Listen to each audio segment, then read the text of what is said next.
Hi again. Kenneth Scott Latourette, the chapter The Rise of Monasticism, page 231 of History of Christianity, this time dealing with the man we've come to know as Jerome.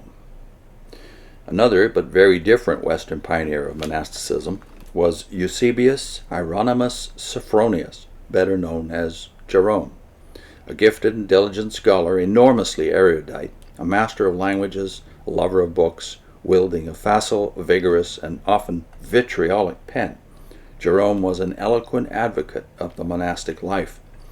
A contemporary of Martin of Tours, Ambrose of Milan, Augustine of Hippo, John Chrysostom, and the great Cappadocians, Jerome was born about the year 342 of devout Christian parents near Aquileia, not far from the head of the Adriatic Sea.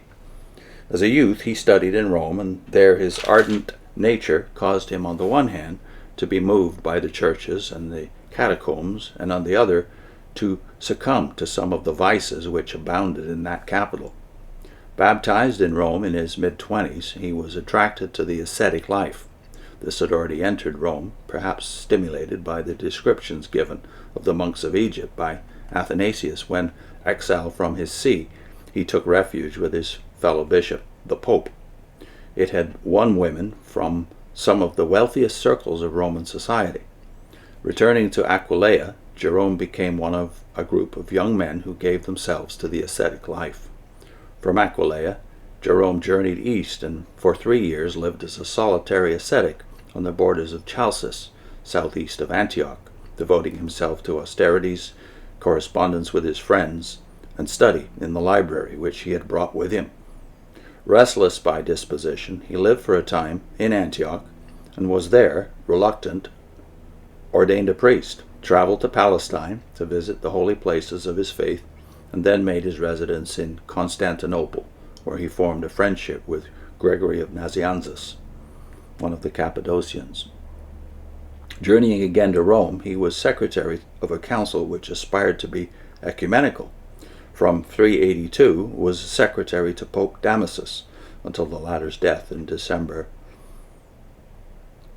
384, and with the encouragement of the latter began the work on a Latin translation of the Scriptures, which was to be one of his chief claims to fame. While in Rome, he continued to wear the dress and follow the abstemious discipline of the hermit, and became spiritual director and teacher to the circle of wealthy women who were interested in the ascetic life. With one of these, Paula, he formed an especially close friendship. Against bitter opposition, Jerome eloquently advocated the ascetic life, praised virginity, and excoriated the luxurious and wealth-seeking among the clergy of the city. After the death of Damasus, Jerome left Rome, perhaps because of disappointment at not being elected pope, or because of the opposition and criticism which he had aroused. A few months later, he was followed by Paula. Together they visited the places associated with the life of Jesus, among them Jerusalem, Bethlehem, and Egypt. Returning to Bethlehem, Jerome built a monastery and established himself in a cave close to the reputed site of the Nativity, while Paula erected convents and a hospice for pilgrims. There Jerome gave himself to the routine of the monk, with its prayers, austere meals, and work. His chief labors were literary, and in them he had the encouragement of Paula and the assistance of scribes who wrote at his dictation. He composed commentaries on the Bible, engaged in theological polemics, and carried on a voluminous correspondence. His chief accomplishment was a fresh translation of the Bible into Latin from the original tongues. Because of its merit, both in its scholarship and its felicitous Latin style, this translation won its way among Latin-using peoples and eventually became standard for the Roman Catholic Church.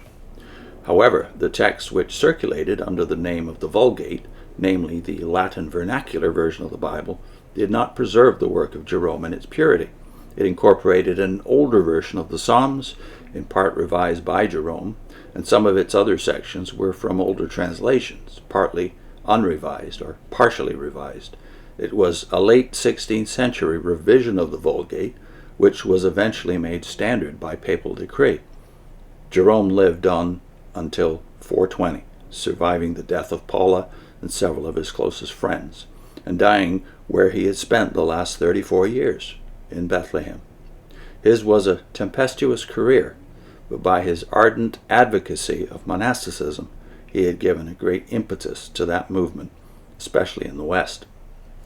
Martin of Tours and Jerome were by no means the only ones responsible for the growth of the monastic movement in the West. Ambrose of Milan furthered it. In the 4th century, Bishop Eusebius of Vercellae in Italy had the clergy of his cathedral live together according to a rule. Augustine of Hippo gathered his clerical household into a community. At least 2 popes of the 5th century founded monasteries in Rome. Early in the 5th century, John Cassian began monasteries in Marseille and Lerins in the south of Gaul, which soon enrolled thousands.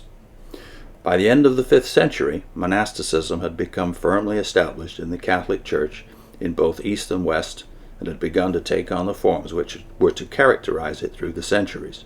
It was to undergo many modifications, but in its numerous ramifications it was to be the main channel through which bursts of new life were to find expression in the various churches which conserved the traditions of the Catholic Church and of the Roman Empire.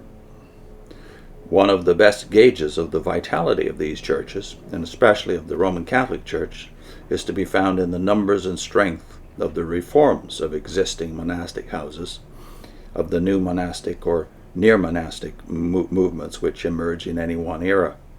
When vigor has been at a low ebb, the monastic life has languished and become sluggish or corrupt.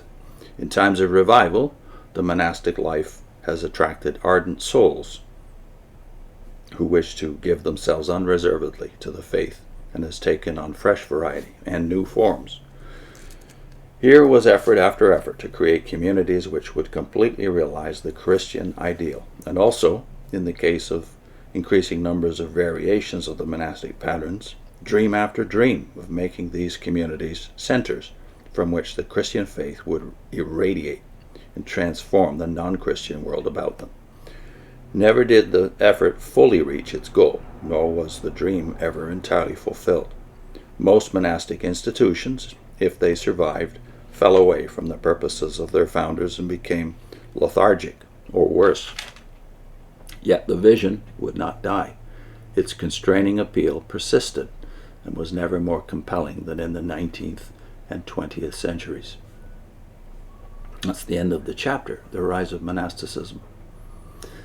Put in a link to a video we did on C.S. Lewis, his explanation of why we need modern translations of the Bible. See you soon.